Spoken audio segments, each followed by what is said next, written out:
Hello everyone. आज हम इस वीडियो में सीडीपी के क्वेश्चन देखेंगे और ये पेपर आपके जुलाई 2024 को हुआ था। तो शुरू करते हैं। उससे पहले आप आई होप कि आप सब अच्छे होंगे और प्रैक्टिस ज़रूर कर रहे होंगे। मेरी थोड़ी तबीयत ख़राब हो गई थी जिसकी वजह से वीडियो नहीं आ पाई थी, इसके लिए आई एम रियली सॉरी। हम कोशिश करेंगे आज से रोज़ एक वीडियो आए आप सबके लिए, रोज़ एक प्रैक्टिस लेकर आए आप सबके लिए। तो शुरू करते हैं। क्वेश्चन नंबर फर्स्ट कह रहे हैं, ध्यान से, ये क्वेश्चन पेपर जुलाई 2024 की है, ठीक है।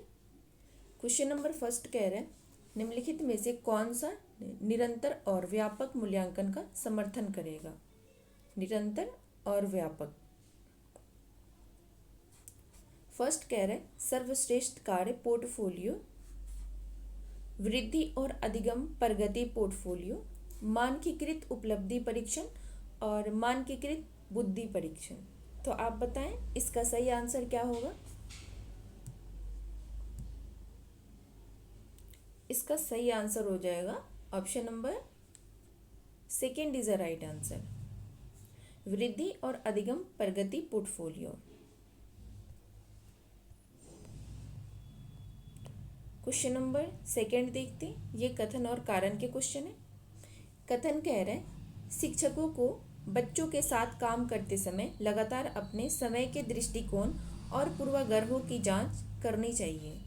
कारण कह रहा है, समस्या समाधान की प्रक्रिया कार्यात्मक स्थिरता से बाधित है। सही विकल्प का चयन कीजिए और इसका सही आंसर बताइए। इसका सही आंसर हो जाएगा,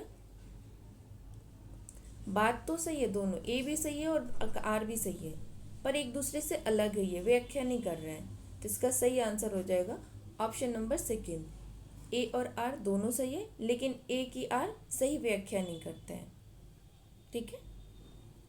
क्वेश्चन नंबर थर्ड देखते हैं। कह रहे हैं, गणित में अपने खराब अंकों के बारे में बात करते हुए अभी कहता है, मुझे अंकों की समझ नहीं है। अभी अपने प्रदर्शन का कारण किसको ठहरा रहा है। फर्स्ट है किस्मत को, नहीं। सेकेंड है कार्य कठिनाई, थर्ड है कोशिश की कमी, फोर्थ है योग्यता का अभाव। तो इसका सही आंसर हो जाएगा option number fourth is the right answer, योग्यता का अभाव। क्वेश्चन नंबर फोर्थ देखते हैं।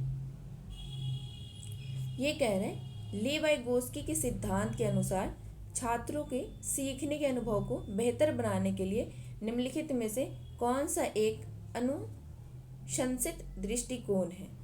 फर्स्ट कह रहे हैं, छात्रों को ऐसा काम प्रदान करना जो उनकी समझ के वर्तमान स्तर से पूरी तरह से असंबंधित हो। तो बिल्कुल गलत है। सेकेंड कह रहे हैं, छात्रों के वर्तमान स्तर पर आधारित उनको उचित समर्थन और मार्गदर्शन के साथ काम प्रदान करना। बात तो सही है, आपका फर्स्ट गलत है, सेकंड सही है। थर्ड कह रहा है, छात्रों को कोई सहायता नहीं देना। कैसे सहायता नहीं देना है, आपका थर्ड गलत हो गया। फोर्थ कह रहा है, छात्रों को ऐसा काम प्रदान करना जिससे वे व्यक्तिगत रूप से प्रतिबंधित और पूरा कर सके। तो आप बताएं इसका सही आंसर क्या होगा, सेकंड होगा या फोर्थ होगा। इसका सही आंसर हो जाएगा option number second is the right answer, छात्रों को वर्तमान स्तर पर आधारित उनको उचित समर्थन और मार्गदर्शन के साथ काम प्रदान करना। क्वेश्चन नंबर 5 देखते हैं।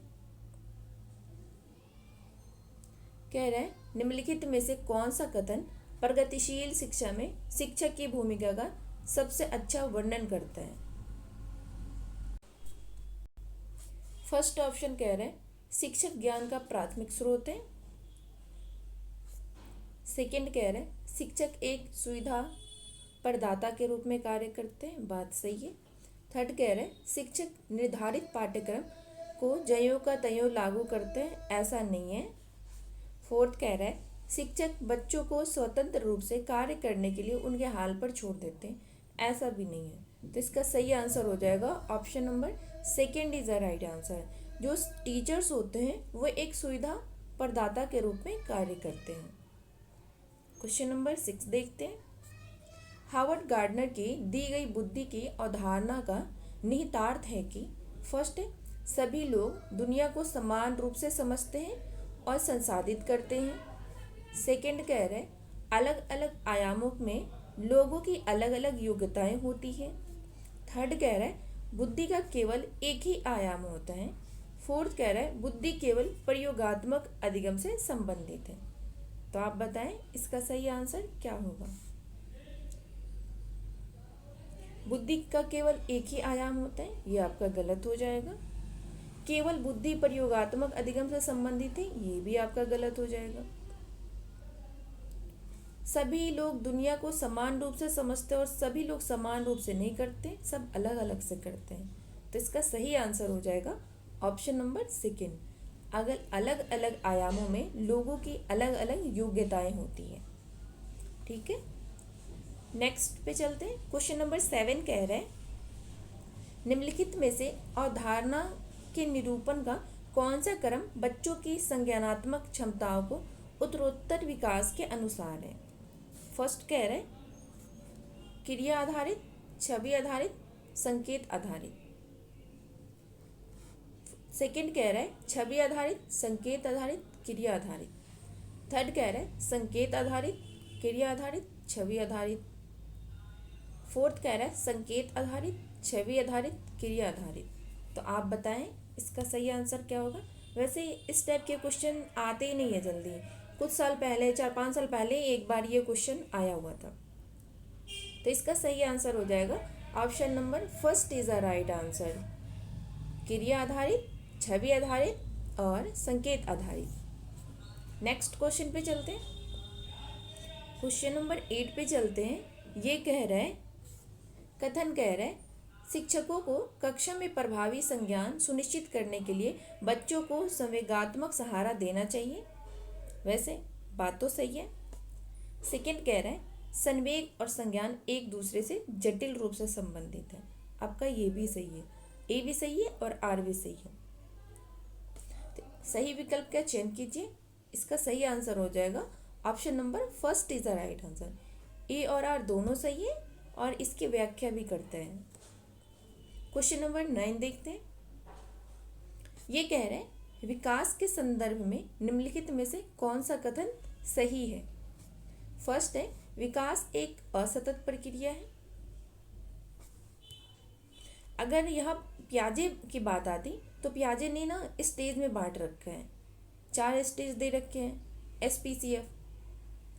तो अगर ऐसा पूछता है विकास के संदर्भ में विकास एक असतत प्रक्रिया है, ये किसने कहा है, तो ये पियाजे ने कहा है। पियाजे की थ्योरी कहता है कि विकास जो है एक असतत प्रक्रिया है, मतलब डिसकंटिन्यूअस है। बाकी हर जगह आपका जो डेवलपमेंट होता है वो कंटिन्यूअस होता है, डिसकंटिन्यूअस सिर्फ पियाजे के उससे होता है।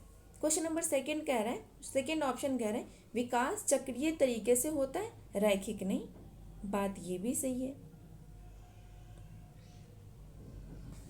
थर्ड कह रहा है विकास विशिष्ट से सामान्य की ओर होता है, की ओर बढ़ता है।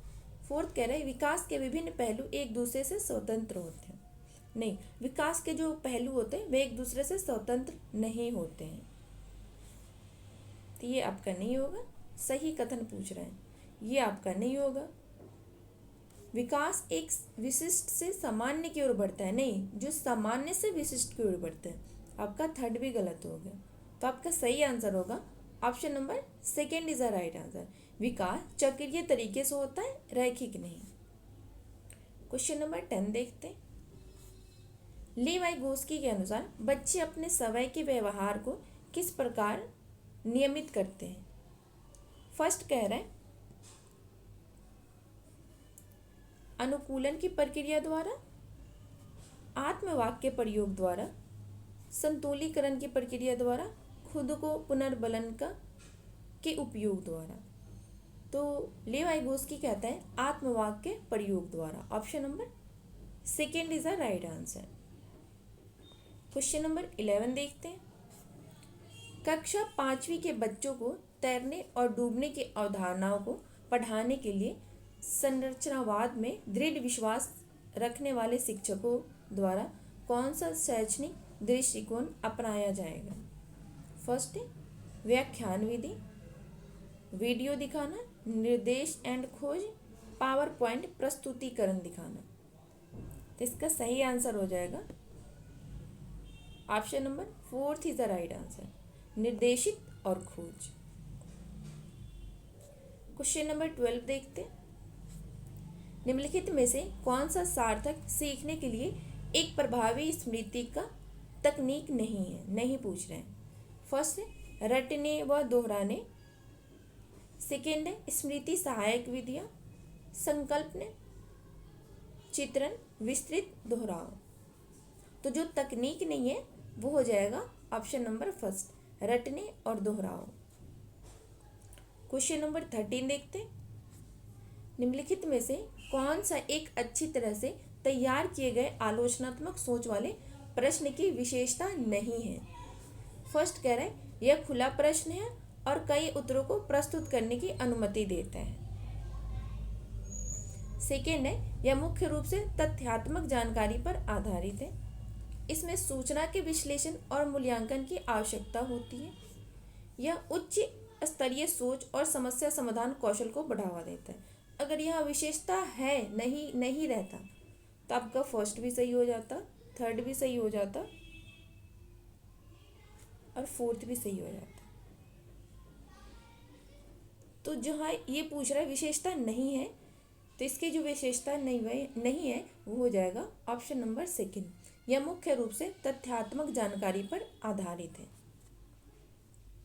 क्वेश्चन नंबर 14 देखते हैं। ये कथन कह रहा है विविध सांस्कृतिक पृष्ठभूमि में छात्रों की ज़रूरतों को पूरा करने के लिए कक्षा शिक्षण को सांस्कृतिक रूप से उत्तरदायी होना चाहिए।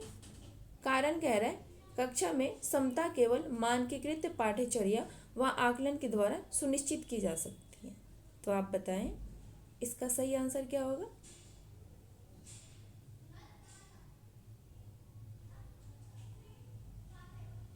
जहां मानकीकृत केवल मानकीकृत आ जाएगा ये आपका गलत हो जाएगा। तो इसका सही आंसर हो जाएगा आपका ए सही है पर आर गलत है। Option number third is the right answer. Question number 15 देखते।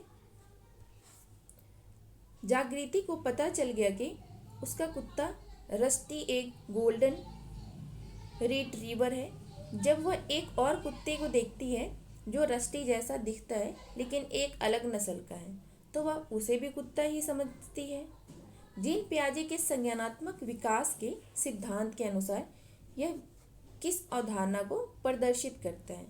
फर्स्ट है अकेंद्रिता, वस्तु अस्थायित्व, संरक्षण और समायोजन।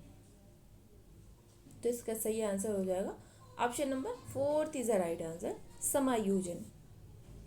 क्वेश्चन नंबर 16 देखते हैं।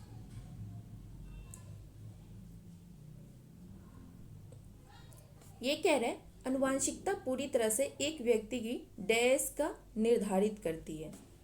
सेक्स, जेंडर, शैक्षणिक सफलता, सीखने की शैली। तो आपका सही आंसर हो जाए अनुवांशिकता पूरी तरह से व्यक्ति की डैश पर निर्धारित करती है। तो इसका सही आंसर हो जाएगा option number first is the right answer. Question number 17 देखते हैं। ये कथन कह रहा है शिक्षकों को कक्षा में प्रश्न पूछने पर ध्यान देना चाहिए और निर्देश देने की बजाय उन्हें प्रश्न पूछने के लिए प्रोत्साहित करना चाहिए। कारण कह रहा है बाल केंद्रित शिक्षण शास्त्र का अर्थ है कक्षा में बच्चों की आवाज़ को महत्व देना और उनकी प्रतिभागिता को सुनिश्चित करना। सही विकल्प का चयन कीजिए और इसका सही आंसर बताइए।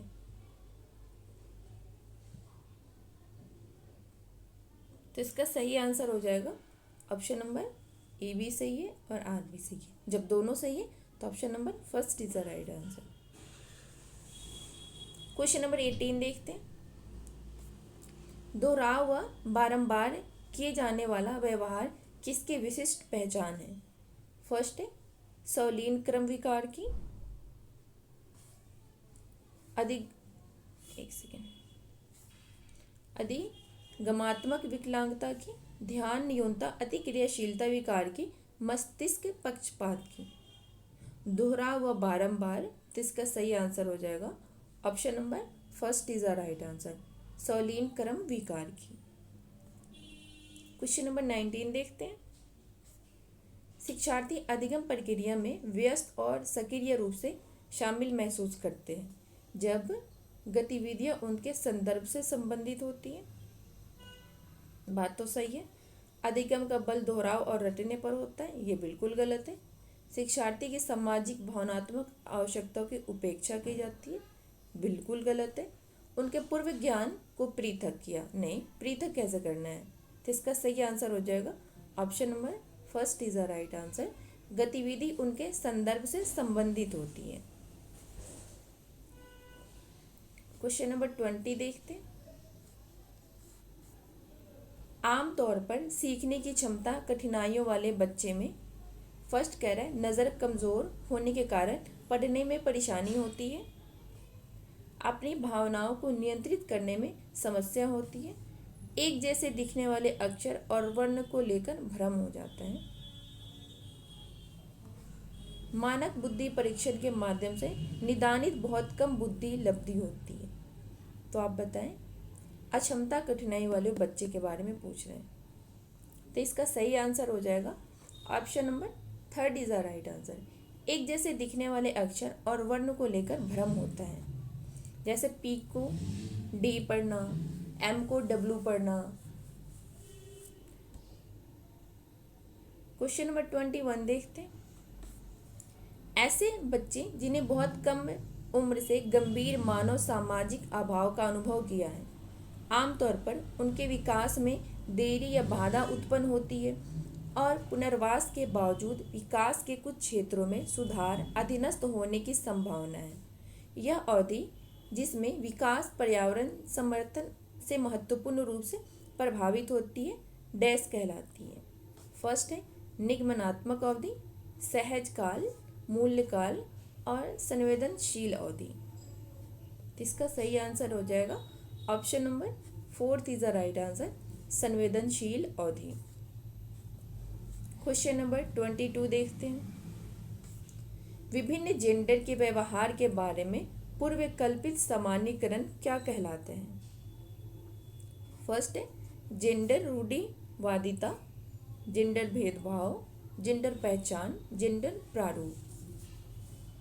तो इसका सही आंसर हो जाएगा option number first is the right answer, gender रूढ़िवादिता। क्वेश्चन नंबर 23 देखते हैं। एक समावेशी कक्षा में आपसे ना समावेशी कक्षा के बारे में पूछ रहे हैं। विशेष बच्चे हमेशा अपने पाठ्यचर्या पर काम करते हैं? ऐसा नहीं होता है, सभी मिलजुल कर करते हैं। तो आपका फर्स्ट गलत हो गया। सभी बच्चों की कक्षा में गतिविधि तक पहुंचने और वे कक्षा की क्रिया में शामिल हैं। सभी बच्चे आ गए तो बात सही लग रहा है। थर्ड देखते हैं। विशेष बच्चों को ज़रूरतमंद और आश्रित के रूप में देखा जाता है? ऐसा नहीं किया जाता है। फोर्थ कह रहा है सभी बच्चे समान पाठ्यचर्या का पालन करते हैं और सभी शिक्षार्थी के लिए समान शिक्षा शास्त्र अपनाया जाता है। नहीं, सभी शिक्षार्थियों के लिए समान शिक्षा शास्त्र नहीं अपनाया जाता है। जो बच्चा जिस चीज़ से जैसे सीख सके उसके लिए वैसा शिक्षा शास्त्र अपनाया जाता है। तो आपका फोर्थ भी गलत हो गया। तो इसका सही आंसर हो जाएगा option number second is the right answer. Question number 24 देखते हैं। ये कह रहा है आलोचनात्मक सोच वाले प्रश्न पूछने का प्राथमिक उद्देश्य क्या है? फर्स्ट है छात्रों को प्रक्रियात्मक ज्ञान विकसित करने में सक्षम बनाना, छात्रों के ज्ञान और समझ कौशल का आकलन करने के लिए, उच्च स्तरीय सोच और समस्या समाधान कौशल को बढ़ावा देने के लिए। बात तो सही है। छात्रों की जानकारी याद रखने के लिए प्रोत्साहित करना, याद रखने की बात नहीं हो रही है। तो इसका सही आंसर हो जाएगा option number third is the right answer, उच्च स्तरीय सोच और समस्या समाधान कौशल को बढ़ावा देना। क्वेश्चन नंबर 25 देखते हैं। सामाजिक रचनावादियों के अनुसार अधिगम की प्रक्रिया के बारे में निम्नलिखित में से कौन सा कथन सही है? फर्स्ट है, अधिगम एक व्यक्तिवादी प्रक्रिया है जो अलगाव में होता है, बिल्कुल गलत है। सेकंड है, अधिगम केवल कक्षा या औपचारिक, जहाँ केवल आ जाएगा आपका गलत हो जाएगा। अधिगम एक निष्क्रिय नहीं सक्रिय होगा। तो फर्स्ट सेकंड थर्ड तो होगा नहीं, तो सही आंसर हो जाएगा ऑप्शन नंबर 4। फिर भी देखते हैं। अधिगम अर्थ निर्माण की एक सामाजिक प्रक्रिया, बात 100% सही है। क्वेश्चन नंबर 26 देखते हैं।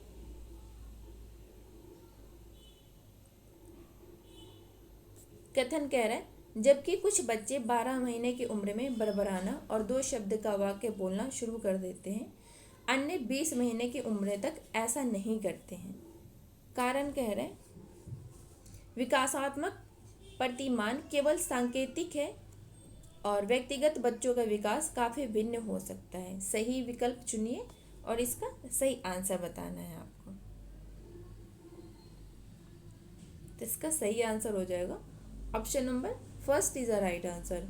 दोनों सही है और व्याख्या भी करते हैं। क्वेश्चन नंबर 27 देखते हैं। बच्चों की लंबाई और वजन में वृद्धि किसका उदाहरण है? मात्रात्मक परिवर्तन, गुणात्मक परिवर्तन, संज्ञानात्मक परिवर्तन और भावात्मक परिवर्तन। जहाँ भावात्मक आएगा वहाँ इमोशंस की बात आ जाएगी। जहाँ गुणात्मक आएगा, मान लो आप को थोड़ा सा नॉलेज है, 1 साल बाद आप उसको उससे ज़्यादा नॉलेज होगी। आप 10th क्लास में रहेंगे तो 10th क्लास के हिसाब से नॉलेज रहेगी। आप अगर बीए कर रहे होंगे तो उस हिसाब से नॉलेज रहेगी, तो वो गुणात्मक में आ जाएगा। तो इसका बच्चों की लंबाई और वजन किस में आएगा? मात्रात्मक में, क्योंकि बच्चों की लंबाई हम नाप सकते हैं और वजन भी हम वजन कर सकते हैं। तो इस किस में आएगा? मात्रात्मक परिवर्तन। ऑप्शन नंबर फर्स्ट सही होगा इसका। क्वेश्चन नंबर 28 देखते हैं। कह रहा है, हेंज की दुविधा को पेश किए जाने पर अरुणिमा तर्क देती है, कानून इन परिस्थितियों के लिए स्थापित नहीं किया गया था। इस स्थिति में दवा लेना वास्तव में सही नहीं है, लेकिन यह उचित है। लॉरेंस कोलबर्ग के सिद्धांत के अनुसार अरुणिमा नैतिक विकास की कौन सी अवस्था में है? सामाजिक सरोकार और विवेक, नैतिक का विरोधाभास, व्यक्तिगत अधिकार व लोकतांत्रिकता, दंड की ओर उन्मुखीकरण और आज्ञाकारिता, स्वीकृत कानून, यांत्रिक उद्देश्य व विनिमय। इसका सही आंसर हो जाएगा option number second is the right answer. नैतिकता का विरोधाभास, व्यक्तिगत अधिकार व लोकतांत्रिकता। क्वेश्चन नंबर 29 देखते हैं। प्रतिभाशाली बच्चों के संदर्भ में निम्नलिखित में से कौन सा सही है? प्रतिभाशाली बच्चे सीखने की अक्षमता को जोखिम से मुक्त होते हैं। गलत है ये। प्रतिभाशाली बच्चे निश्चित रूप से शैक्षणिक, सामाजिक और भावनात्मक सभी क्षेत्रों में उत्कृष्टता प्राप्त करते हैं। ऐसा भी नहीं है। थर्ड कह रहा है, प्रतिभाशाली छात्र हमेशा खुश, लोकप्रिय और अच्छी तरह से समायोजित होते हैं। ये भी नहीं है। प्रतिभाशाली छात्र अन्य छात्रों की तुलना में अपेक्षाकृत उन्नति गति से सीखते हैं। ये बिल्कुल सही है। Option number 4 is the right answer. Question number 30 देखते हैं। जीन पियाजे के अनुसार निम्नलिखित में से कौन सी क्षमताएं पूर्व संक्रियात्मक अवस्था की विशेषता हैं? फर्स्ट है वर्गीकरण और कर्मबद्धता, संरक्षण और मूर्ति चिंतन, नकल और प्रतिवर्तिता, प्रतीकात्मक खेल और जीववाद।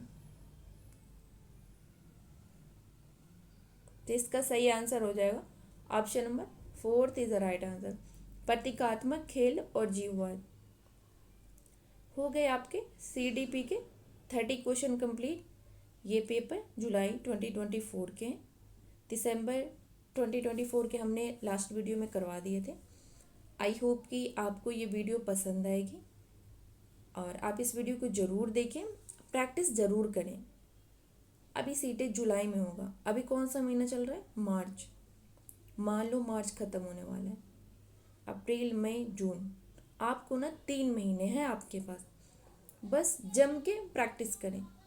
जम के भी नहीं करना है आपको, बस कम से कम एक प्रैक्टिस रोज़ लगाने हैं आपको। क्योंकि आपको पता ही होगा ऑनलाइन वाले जब 22-23 में ना ऑनलाइन पेपर हुआ था, 21-22 में, तो उसमें बहुत सारे सेट हैं, तो आपके पास सेट की कमी नहीं है, इधर उधर से नहीं लगाने। और मैं कहती हूँ कि इस चैनल पे ना आपको सारे प्रीवियस ईयर करवाए जाएंगे। पिछले सीटेड में ना दिसंबर वाले में सिर्फ पेपर फर्स्ट कराया गया था, नहीं, इस बार पेपर फर्स्ट और पेपर सेकंड दोनों करवाए जाएंगे। तो आप वीडियो को लाइक करें, शेयर करें, चैनल को सब्सक्राइब ज़रूर कर लें ताकि आने वाला नोटिफिकेशन आपको मिलता रहे। मिलते हैं आपसे नेक्स्ट वीडियो में, तब तक के लिए थैंक यू, कीप वॉचिंग।